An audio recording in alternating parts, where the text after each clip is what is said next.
Well, hello there. How is everyone? I hope you're all well. It's Friday. It's still Friday, and this is video 3 of 3. Well, rarely like 2.5, because I did a real short one earlier. But we are sticking with the Jay Slater case, as I just want to go over kind of the latest article that's come out and have a discussion about someone else that's kind of bugging me, and I know it's going to be bugging you. And I'm not talking about the fact that we have Jay Slater's funeral, and on the same day as his funeral, you have these people that surround him that are sort of advertising the fact that they're going to be having a barbecue on the same day, because, yeah, what's that all about? Or we could talk about some of the other stuff, like Lucy now bringing a video forward that shows Jay Slater in Ibiza, it would seem. But look, obviously they were doing a bit of a travelling holiday when they were going around different areas. Who knows? But yeah, she's released a video that shows Jay Slater apparently just a few days before his demise partying in Ibiza, which is about 1,500 miles away from Tenerife. I don't think he walked there, but anyway, let's get on with this and have a look at this together, because we're going to be talking about the anatomy of a fall in a second. But it says everything we know about Jay Slater's funeral. When is it and why is it taking so long? Funeral of Lancaster teenager Jay Slater is this weekend, but his family have shared some heartbreaking news about the event, including antics by cold-blooded scammers. So I'm not going to go over the old news, okay, because we know that there was some people who were setting up some links apparently that were going to be live streaming the funeral. But this will give you the date. So look, loved ones are set to say goodbye to teenager Jay Slater at his funeral Saturday, August the 10th. That is tomorrow. So Jay Slater's funeral is tomorrow. Now, Jay's family found themselves thrust into the public eye after the 19-year-old disappeared whilst on holiday in Tenerife. Young apprentice bricklayer vanished after attempting to walk 10 hours. We've dropped an hour off it. 10 hours back to his accommodation after missing a bus. Didn't miss a bus. Bus was due at around 10 a.m. So he hadn't missed the bus. He'd just apparently decided that he wasn't going to wait, or perhaps misheard. But yeah, he hadn't missed it. After a month of searching the island, a fingerprint match confirmed a deceased body found in the rural Detaino Park as Jay's on July 15th. Post-mortem revealed the cause of death to be extensive head injuries. Now, this is the bit that I want people to just kind of pay close attention to. Extensive head injuries as a result of Jay falling from a great height. This is what we're talking about. So we're saying that he died of extensive head injuries, and that's why in a second we're going to be talking about the anatomy of a fall. So tributes came pouring in from all over the world for Jay and his family in what proved to be one of the most famous missing person cases the UK has ever seen. It was massive. We can't deny that for some reason this case exploded. You know, yes, we've had the Madeleine McCann case that the British taxpayers continuing to pay. The last bill that we've received is around £195,000. So yes, there is that case, but as far as anything beyond the Madeleine McCann case, this one has been quite a big case. So it goes on to say, look, details of funeral. Jay's family announced a funeral will take place on Saturday, August 10th at Accrington Cemetery Chapel in Lancashire, located on Burnley Road, Accrington Cemetery, and is the largest and oldest cemetery in Lancashire's Hindburn, dating back to 1864. Jay's mother has requested that only family flowers are brought to the funeral, according to the Mirror. Instead, grieving members of the public are asked to pay respects by bringing a single rose. Jay's family have also asked attendees to the funeral wear blue instead of the traditional black in Jay's memory. And another fundraiser. So alongside the announcement of the funeral, Jay's mother shared a new fundraiser in Jay's memory. The website Remembering Jay has been set up to raise money for LBT Global. LBT Global describe their services on their website, writing, providing families with information, liaison, advice and support throughout a missing person's case overseas remains a core part of our operations. Every year we reunite many families with the loved one they feared they may never see again. The Overseas Crisis Support Charity was reported to play an essential part in aiding Jay's family through the investigation of his disappearance, except finding him. The website reads, this fundraiser is in memory of Jay Slater, so friends and family can honour his memory with a gift to LBT Global. There we go. Honour his memory by giving LBT Global a gift. So we have a look.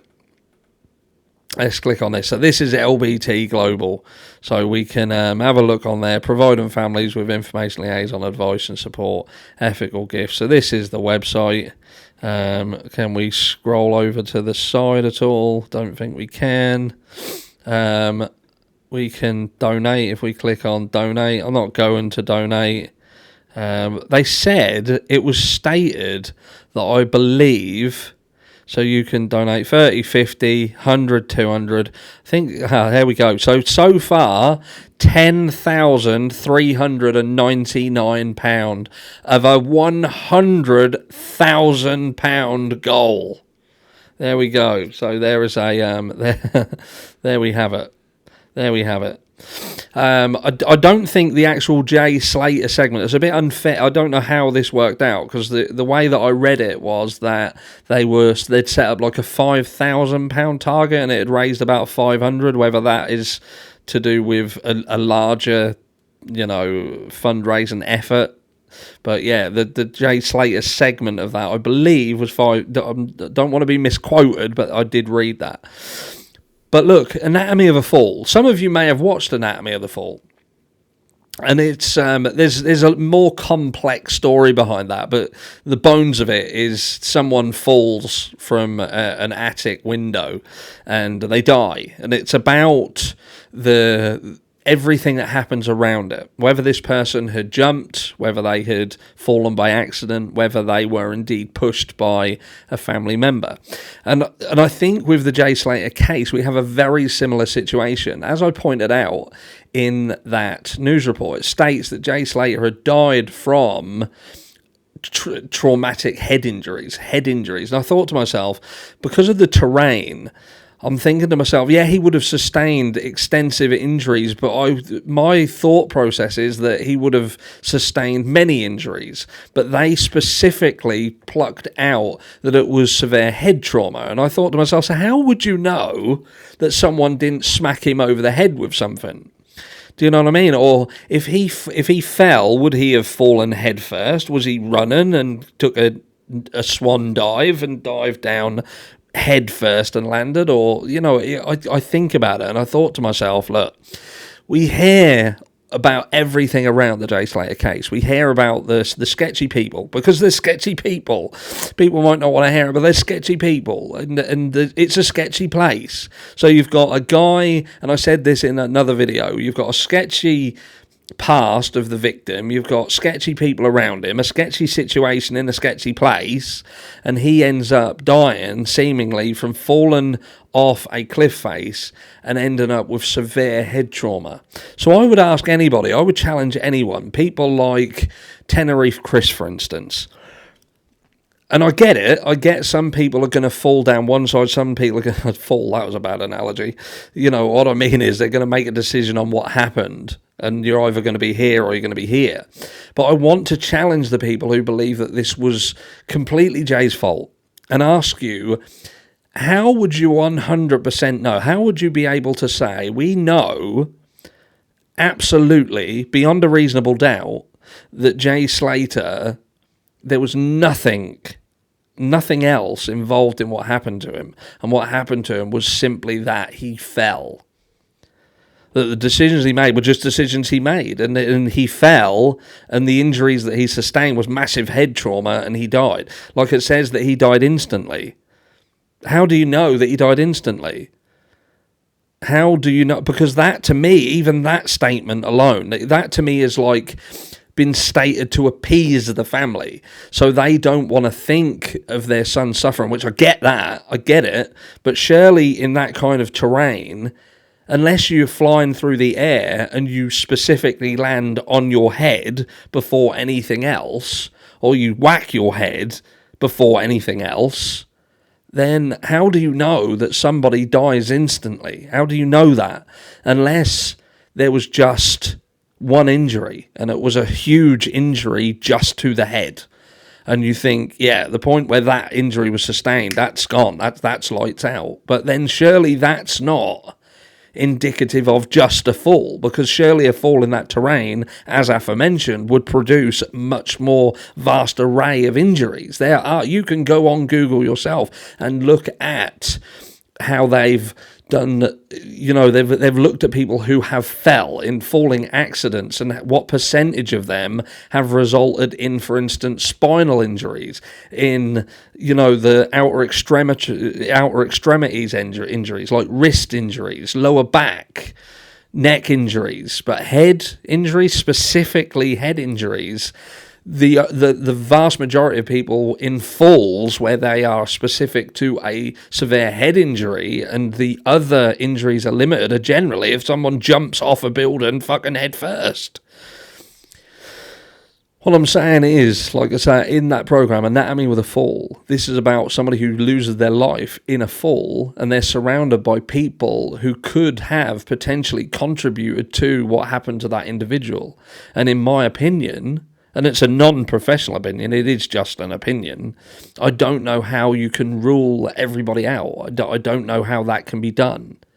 Not unless you are just willing to overlook everything. Like I said in the other video, this bigger picture that you're trimming down and removing pieces to make this little more compact version, that then there are no questions. There are no questions. But let's make no bones about it, and I'll say this one more time. You can't cut all of the pieces out and pretend they don't exist. And what with the aforementioned mention of, what we're going to do on the day of Jay's funeral is have a fucking barbecue. What is that? That to me is, again, indicative of, it's almost like being smug and taking a piss and laughing about it. But maybe I'm just, I don't know, maybe I'm just too involved and think that, reading into it more than what I should. Who knows? You let me know. I'm sure the trolls will. Fuck the trolls. I'll catch you all tomorrow.